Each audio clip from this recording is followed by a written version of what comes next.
বাংলাদেশের মানুষ মঈন ফখরুদ্দিনের দুঃশাসনের 2 বছর, পরবর্তী শেখ হাসিনার ফ্যাসিজমের 15.5 বছর, এই 17.5 বছর ভীষণ কষ্ট এবং যাতনার মধ্যে ছিল।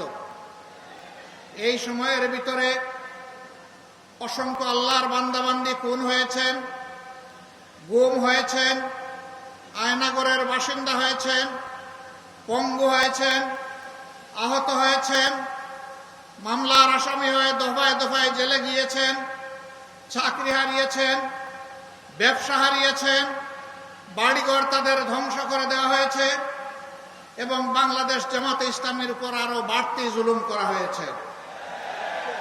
এক এক করে আমাদের 11 জন শীর্ষ নেতাকে জেলের ভিতরে হত্যা করা হয়েছে। দেশের সব কয়টি কার্যালয় কার্যত সিলগালা করে রাখা হয়েছিল।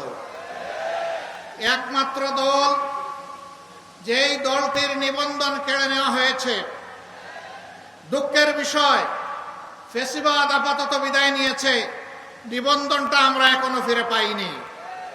এখনো সেই নিবন্ধন ফিরে পাওয়ার জন্য আমাদেরকে আদালতে লড়াই করতে হচ্ছে। আমরা সরকারের কাছে দাবি জানাচ্ছি, অবিলম্বে আমাদের পাওনা আমাদের কাছে ফেরত দিন, আমাদের প্রতীক সহ ফেরত দিন। আমাদের উপর জুলুম করা হয়েছে, এই জুলুমের অবসান হোক। একে একে সকলেই মুক্তি পেয়েছেন, কিন্তু আমাদের কলিজার টুকরা বাংলাদেশ জামাতে ইসলামের তৎকালীন ভারপ্রাপ্ত সেক্রেটারি জেনারেল জনাব এটিএম আজহারুল ইসলাম এখনো মুক্তি পাননি।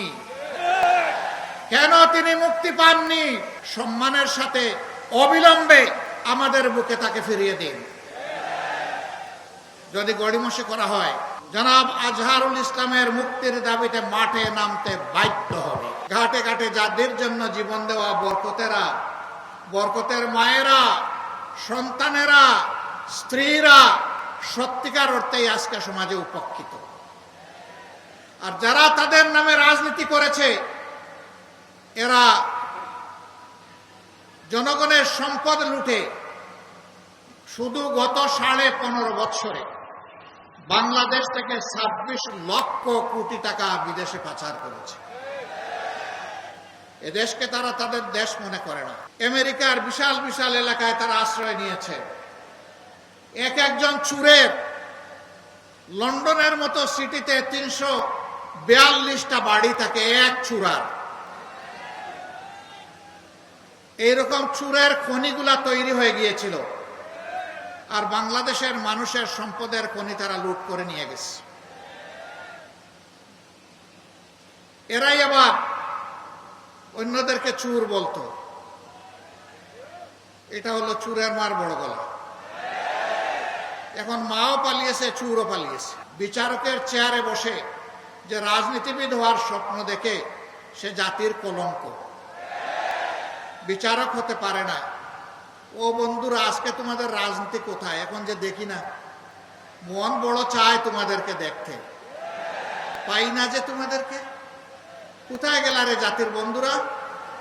আসো, সাহস থাকলে সামনে আসো। প্রত্যেকটি গণহত্যাকারীকে দেশে হোক বিদেশে হোক পাকড়াও করে ট্রাইব্যুনালের হাতে তুলে দিতে হবে। এই মাফিয়া খুনিদের গডমাদার ছিল শেখ হাসিনা। তারই আশ্রয়ে প্রশ্রয়ে, তারই নির্দেশে, তারই কুলে সমস্ত খুনিরা লালিত পালিত হয়েছে। জাতি এদের বিচার চায়।